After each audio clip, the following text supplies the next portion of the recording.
What is up, Amp Unit, on this Hell in a Cell weekend? Hopefully you guys are kicking this weekend's ass. This is more of a podcast format, if you think about it. We're kind of on location. We're away from our normal setting. So we're doing this in podcast format, but I did want to give my thoughts on the Hell in a Cell big pay-per-view coming up this Sunday. For me, it's always one of the big pay-per-views, especially, even though it's not one of the big four. It's always big because I'm big on the Halloween season, and Hell in a Cell, at least in its origin, always kicked off the Halloween season. You guys remember, this is the 10th anniversary of Hell in a Cell. 10 years of Hell in a Cell.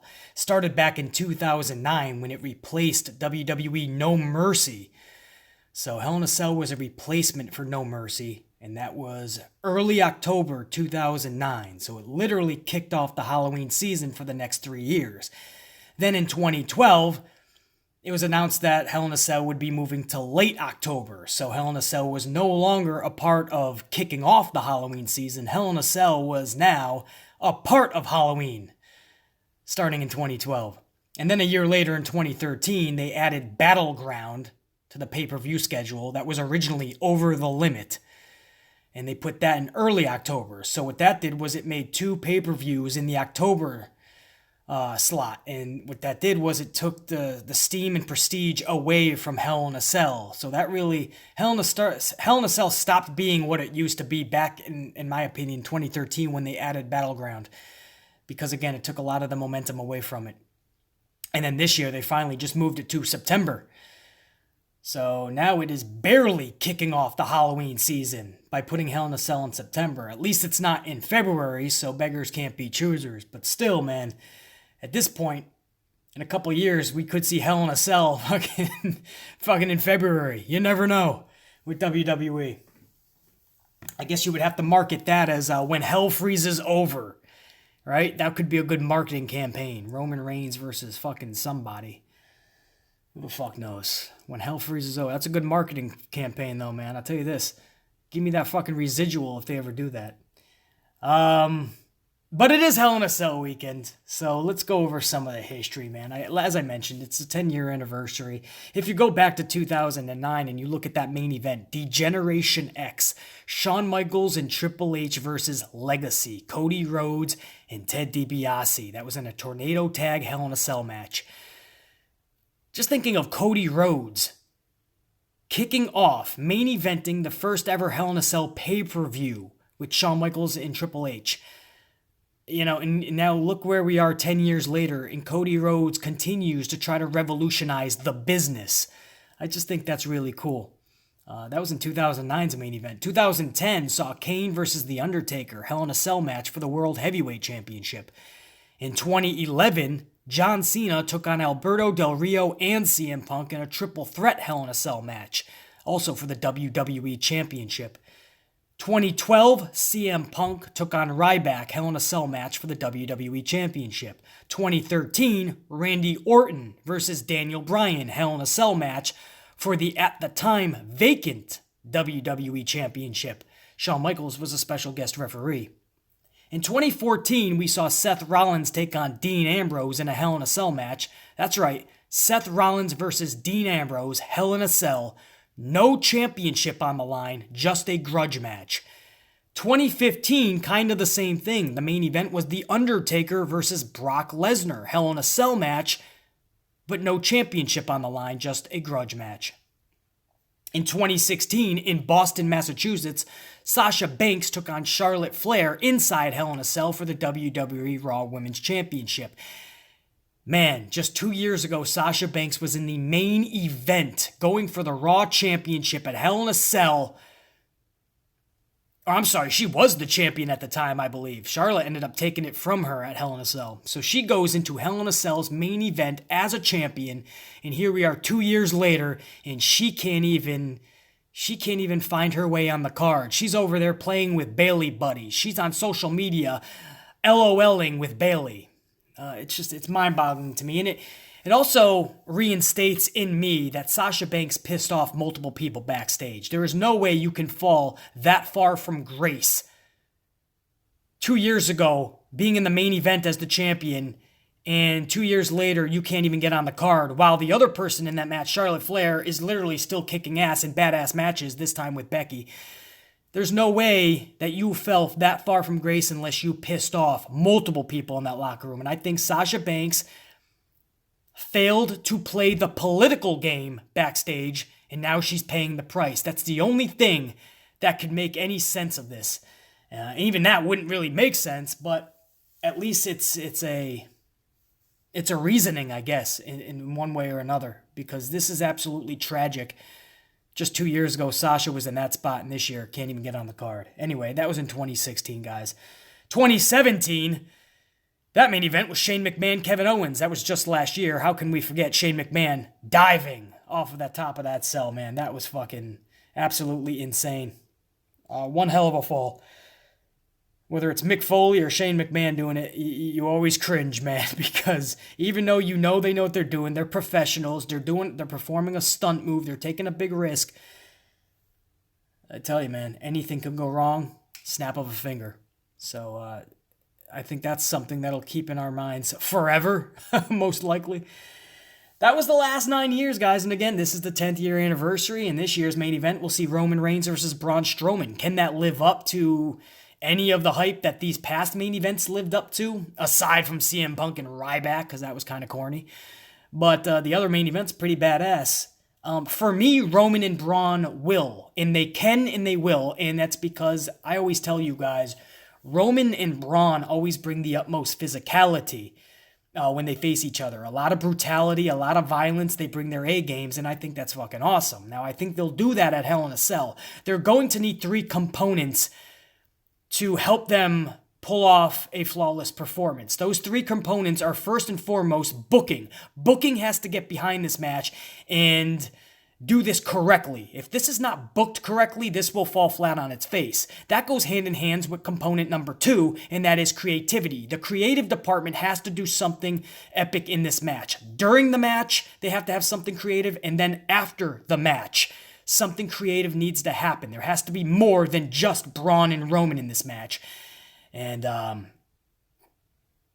know you got Mick Foley in there as well, who's going to be a huge component, but there has to be that something extra. And the third component is the crowd. A lot of the crowd still doesn't want Roman Reigns in that position. So if the crowd in attendance is disengaged from the beginning, that's contagious to the crowd at home. And then everyone's disinterested, disengaged, and then the main event does not get pulled off the way I know Vince wants it to get pulled off. So those are the components, guys. I honestly believe that they are going to put on a good match, though. Again, if booking creative gives them the time of day, if the crowd gives them the time of day, then we're going to see a badass match. And I'll get to more of that match, too, as I go over these matches on this card. Because on paper, this card is badass. There's a few, obviously, bumps in the road, but for the most part, it's pretty decent. And I'm not going to go in any particular order, but I'll start with my first match going over, and that is Seth Rollins and Dean Ambrose taking on Dolph Ziggler and Drew McIntyre. This is for McIntyre and Ziggler's Tag Team Championships. Now, this is a match I'm not necessarily looking forward to for many reasons. It's because neither of these teams should be together, in my opinion. Dolph Ziggler and Drew McIntyre need to be separate. McIntyre is too good of a talent, if you put it that way. Ziggler is as well, but Ziggler has had many years at least on the roster. He knows what he has to do, but McIntyre needs a dynamite push. A lot of people like to say, but BC, give it time. Right now, they're just doing a tag team, really getting McIntyre adjusted to the casual fans. He's got time, BC. But my question to you guys would be, does he really have time? Think about how stacked this roster is right now, guys. Raw and SmackDown, the company as a whole. I think that's the reason McIntyre is in a tag team right now with Dolph in the first place. It's because the roster is so fucking stacked. Vince didn't know what the fuck to do with a talent like McIntyre. He stuffed him over there with Dolph. Same with Rollins and Ambrose. So the stacked roster is what got McIntyre in this mess in the first place. On top of that, who do you think is coming up, guys? Look at the NXT roster when you have guys like Tommaso Ciampa, when you have guys like Aleister Black, Velveteen Dream. A lot of good heels down there are coming up. Where do you think McIntyre is going to be when they come up? We've seen Vince time and time again not know what to do with these epic talents. And then when more roster members come up, more superstars, he just shoves the other talents aside. My point is this: everybody that's saying McIntyre has time, he'll be a legit superstar, he's going to capture many championships, and I'm talking singles championships, not some of this bullshit tag straps. Anybody saying he's got all this time, don't be so sure, because I have personally seen Vince McMahon do this time and time again, where we thought they have time. Vince actually gave them a plan and said, yes, you will eventually do this, this, and this. But then he sees how stacked that roster is and they get shoved aside. So I'm not so sure McIntyre does have all this imaginary time that people are telling me he's got. They need to be separate. And if Ziggler and McIntyre retain these straps after Sunday's Hell in a Cell pay-per-view, well, that just means they're stuck together. And that means McIntyre cannot get away from Dolph. On the flip side, I feel Dean Ambrose and Seth Rollins need to be separated. Dean Ambrose is just coming off of that injury, and he needs to really have the spotlight on him. He comes back from this injury, he should be one of the top stars, and he's thrusted right back with Seth Rollins.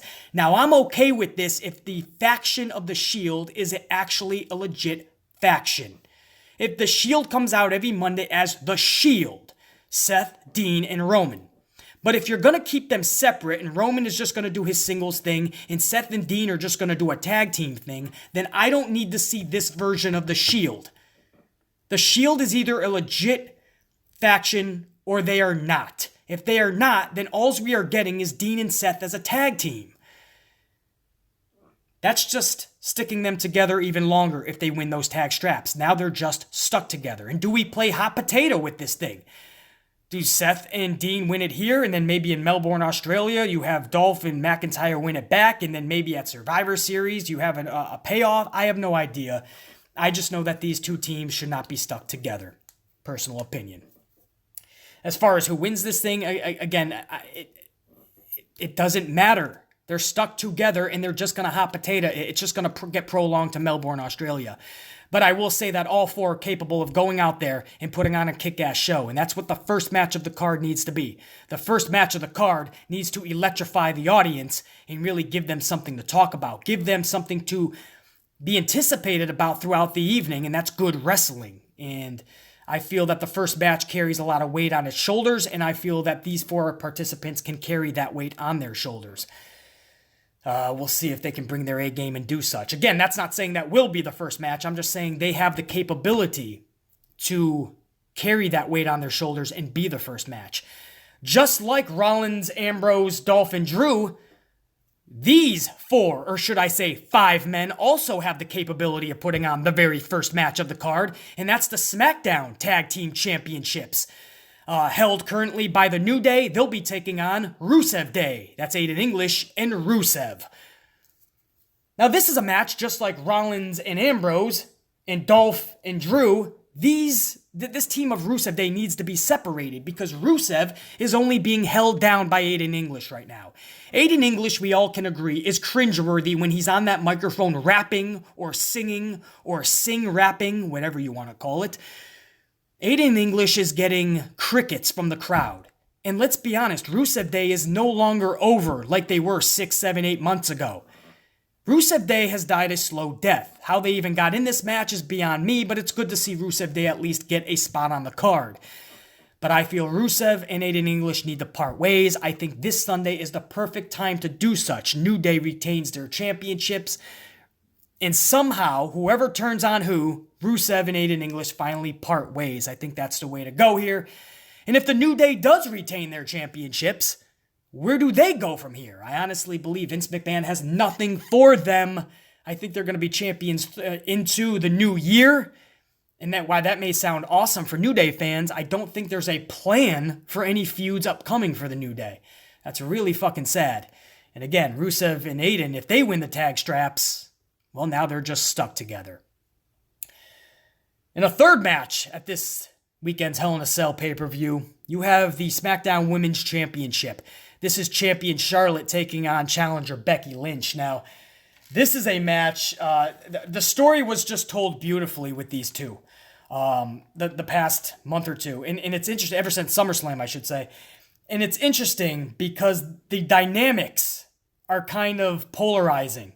You have Charlotte, who is supposed to be the face, but she'll undoubtedly get the heel boos. Becky is going in there as the heel, but she'll undoubtedly get the face pops.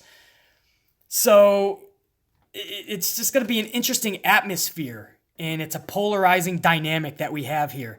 I think it's going to be a badass match. Again, the story and the feud has been told beautifully, all the way up until this past Tuesday, where Becky Lynch, dressed as a fan, attacked Charlotte Flair. I fucking love that. My thing is, no matter who wins this, do we play hot potato with this strap? Does this go to Becky Lynch this Sunday? And then at Evolution, does Charlotte Flair get it back? Because or even in Melbourne, Australia, and what is it? Evolution will have the payoff rubber match. There's no telling, right? I mean, this could be literally a hot potato between these two participants over the next couple of months. Because they are scheduled for not only Hell in a Cell Sunday, but they're also scheduled for Melbourne, Australia, and they're also scheduled for a third match at Evolution. 3 matches. By the third match at Evolution, are we going to give a fuck about Charlotte versus Becky? Who knows? That's in the future. I know that for right now, this weekend, this Sunday, at least beggars can't be choosers, and we're anticipating and looking forward to Charlotte and Becky going at it. 2 former best friends storyline-wise, and they're about to knock each other's blocks off. That story tells itself. But on top of that, they actually told a fucking beautifully personal story on top of it. So it's very layered, very kick-ass. Moving on, though, guys, to the Raw Championship match for the women. And this is champion Ronda Rousey. She'll be taking on challenger Alexa Bliss. My thing with this is, where is the competition for Ronda? Honestly, guys. She signed a 3-year contract, and let's be honest, she wants a baby, she wants to start a family. She's probably not going to go the full 3 years, right? And even if she does the full 3 years, I mean, now is the time where we really have to introduce Ronda Rousey to the casual fan, to the world, as to who Ronda Rousey is as a professional wrestler. Who is Ronda Rousey? And we're feeding her talent like Alicia Fox, Alexa Bliss, Nikki Bella. I mean, this is honestly not only embarrassing to Ronda Rousey and embarrassing Ronda Rousey, this is embarrassing to the company. She should be in there with top-level talent like Sasha Banks and Becky Lynch and Asuka. You should have epic matches planned for Ronda Rousey. And we're just playing around with Alexa Bliss, and Nikki Bella is the rumored main event for Evolution. These are not Ronda Rousey caliber matches because A, it's not believable for Ronda Rousey. We all know Ronda Rousey can tear these ladies' arms off in 6 seconds. B, probably more importantly, the WWE needs to actually make it look like Ronda has legit competition, as I just stated. Otherwise, as I just stated, people are going to look at this whole scenario as a joke, a clown show, and a sideshow.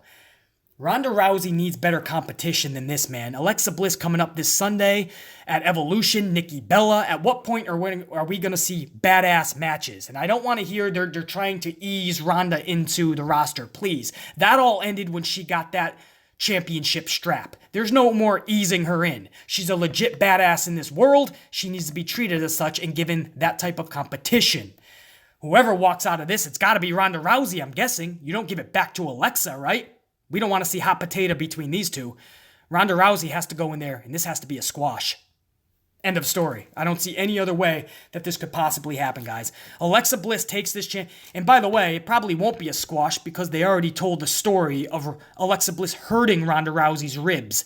So the first 10 minutes of this match, that's right, it's probably going to go at least 10 minutes, and it's probably going to be a lot of Alexa Bliss hurting Ronda Rousey's ribs.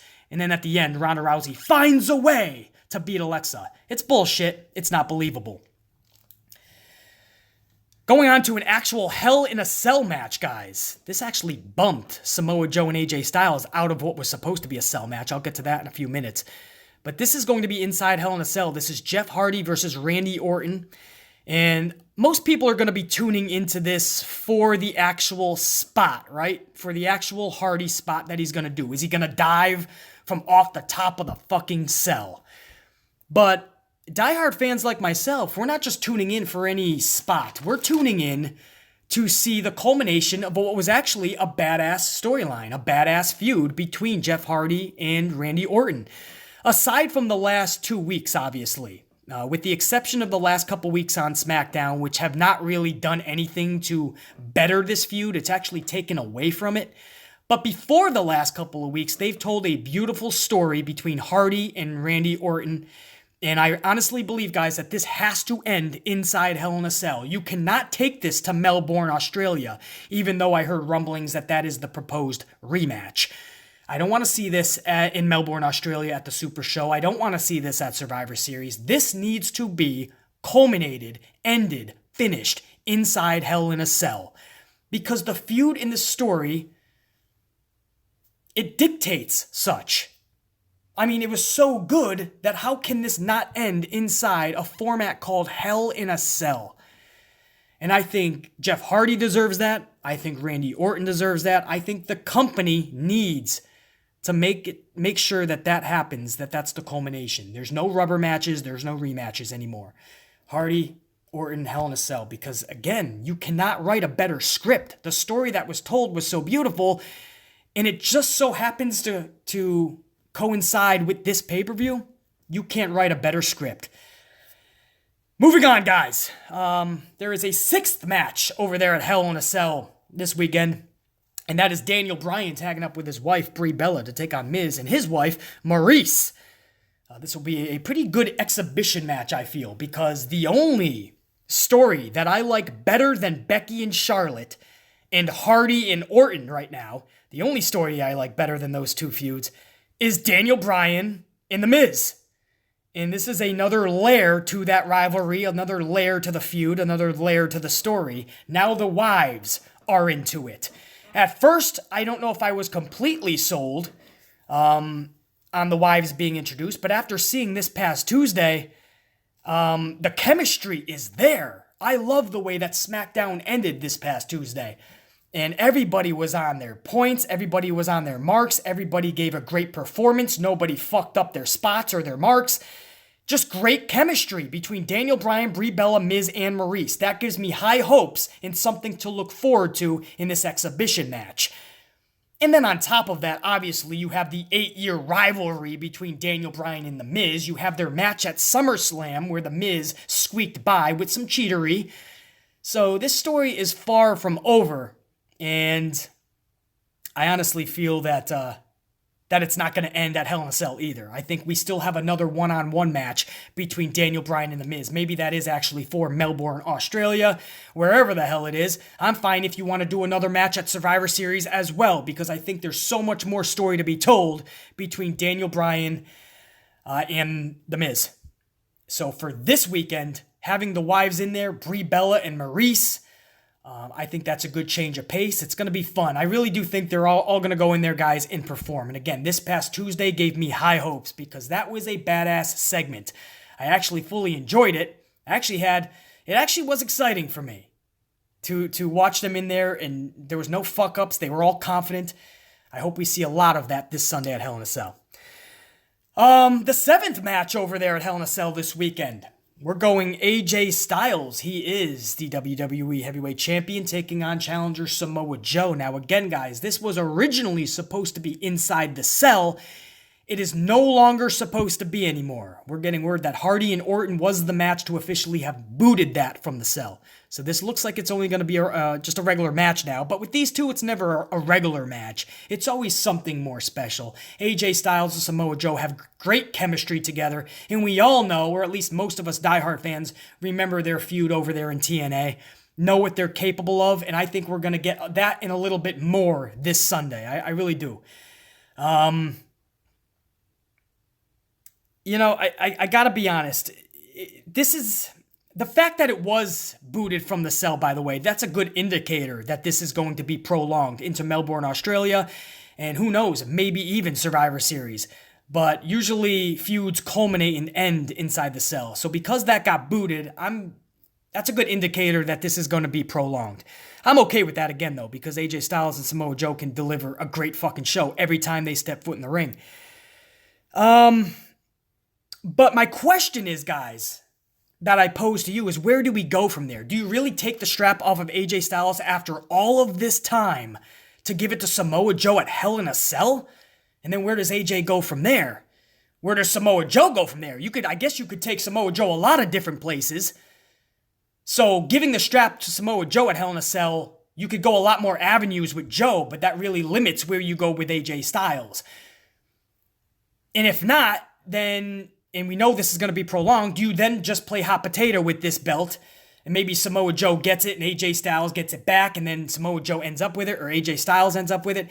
There's so many different ways you can go here. I just think AJ Styles has had the strap for so long, I don't see him dropping it at just Hell in a Cell. I see him keeping it to WrestleMania 35. Daniel Bryan, 1 hour long Iron Man match. Daniel Bryan, AJ Styles for that strap. Could you fucking imagine that, guys? Imagine that match. Styles, Bryan, strap on the line, Iron Man match at WrestleMania's main event. Would Vince actually let them do that, give that to him? Probably not. But that, if I was booking this, that's how I would do this. I would not play hot potato with this strap during the Samoa Joe feud. I would not give it to Joe. But if they decide to give it to Joe this Sunday, man, it'll be such a big moment for Samoa Joe. So it would definitely be cool. I just don't see how you keep AJ Styles with the strap that long, and then he just loses it at Hell in a Cell. It's going to be interesting, man. One thing's for sure, it's going to be a badass match. The main event is going to be Roman Reigns, the Raw Universal Champion, taking on challenger Braun Strowman, who officially cashed in his Money in the Bank in the most lamest ways I've ever seen the Money in the Bank lunchbox get cashed in. The referee here will be Mick Foley. And again, there's a bad taste in my mouth as far as the cash in, the way that this Money in the Bank contract was cashed in. He just went up to Baron Corbin and said, I'm cashing in for Hell in a Cell. And that was it. There was no real cash in. It was just a match was made. So I don't like the way that was done. And that leads me, and then they never played off of that. The last several weeks, they never said that the Money in the Bank contract or the briefcase was still alive. Because I wanted to see that as part of a storyline. Baron Corbin says, you know what? You never actually cashed in because I was going to make that match anyways. But it's too late to say that now. Because now the match is happening Sunday. He can't go after Hell in a Cell on Monday Night Raw and say, oh, by the way, I was going to make that match anyway. So I would have had Baron Corbin say, you know what, I was going to make that match anyway. You just forfeited your briefcase over to me, and now it's in my possession. I would have kept that briefcase alive because if it never was truly cashed in, and you could always do something at Hell in a Cell, something cool like that, like Corbin gave it to somebody. Maybe he gave it to fucking Mick Foley, and Foley becomes the Universal Champion. And then obviously the next night on Raw, he hands it over, something cool like that. Maybe Baron Corbin comes down and wins the championship, cashes in. Maybe he gave it to Triple H. Triple H comes in and cashes in to make sure that Roman Reigns in the Shield does not overtake Monday Night Raw. And that's how you set up Survivor Series. Triple H and the Authority doing their dastardly deeds again, and now Roman Reigns needs backup. Maybe you bring up some NXT stars there and you have a huge Survivor Series match. The Authority taking on the Shield and their NXT superstars. They now have backup. I can think of so many creative ways to go around this and about this, guys. But I would definitely have the briefcase as a big part of this main event because technically it should still be alive. It was never truly cashed in. I don't like that shit, and I think they should play on that and not just shove that aside, not just not make that a storyline. There's something really cool here. There's gold if they just jump on it. Aside from that, though, you have Mick Foley as a special guest referee. I think he's going to do some cool shit in there. I'm hearing words that he's going to do a spot in that cell. I hope that's not the case. I hope WWE does not let him. He doesn't have to prove anything else to us. Mick Foley has already given everything to us, his body, his fucking mind, and his soul probably, who knows. Mick Foley has given us enough, that is it. Let him ride off into the sunset, man. Why he can still ride off, why he can still walk off into the sunset. Roman Reigns and Braun Strowman, as I said at the beginning of this video, they bring the utmost physicality. They're going to beat the shit out of each other. They're going to bring the violence. It's going to be fun. It's going to be entertaining. I just hope that the booking in the creative department gives them enough to work with, gives them the time, gives them the creativity, books this thing correctly. Hopefully the fans give this match a chance, and it should be fun. because it's Braun and Roman. It's like Roman and Brock. They always beat the shit out of each other. It's just people not being interested in seeing Roman in that spot. Hopefully this is done correctly. And who knows what Mick Foley does? Is he working for Stephanie McMahon? He went out of his way to say Stephanie McMahon allowed him to be inside of that cell for that match. Stephanie McMahon never does anything unless there's a methodical reasoning behind it. And psychologically speaking, this could be the way that Mick Foley gets his way inside the cell and costs Roman Reigns. But what do? Do you drop Roman Reigns? Does he drop that strap to Braun Strowman after just holding it for 1 month? But on the flip side, how the hell does Braun Strowman walk out of San Antonio, Texas without the championship? After all he's done to get to this point, even in quotes, cashing in, which is, again, is not a real cash in, but whatever. And all of this was for nothing. It wasn't even successful. Roman walks out with the strap. Either way, I don't see how either one can lose this match. I don't see how either one can not walk out of San Antonio, Texas without that strap. Both need to walk off with that strap. And there's no way that that's possible. That's what I mean when I say booking and creative has to be 110% behind this match and giving us something epic. Because the crowd will shit on this thing at the end of this pay-per-view if you give us some lackluster, crazy half-ass bullshit ending. There's definitely intrigue, not just for the match, because again, for the umpteenth time, they're going to beat the shit out of each other. There's intrigue because I don't know where they're actually going to go with this. And that's Hell in a Cell, guys. No need to promote this any further. No need to keep talking about it. Now we're just going to let the wrestlers get in there and do what they do best, and that's put on the performance for us. Entertain us, hopefully, and all put on their A game, and I think they're going to do that. I hope everybody goes out there, kicks ass. Stay safe, obviously. Takes the risks, takes the chances, but in a safe way. Entertain, kick ass, advance your storylines, your feuds, and give us something to talk about on Monday, right? That's what we're all hoping for, man. Hell in a Cell this Sunday night. Hopefully you guys enjoy it. I'll be with you guys Monday morning for Hell in a Cell, the good, the bad, and the ugly, and we'll talk all about it. Hopefully you guys enjoy it. Much love and respect. This has been the Amplified Preview to Hell in a Cell. I'll see you on the good, bad, and the ugly.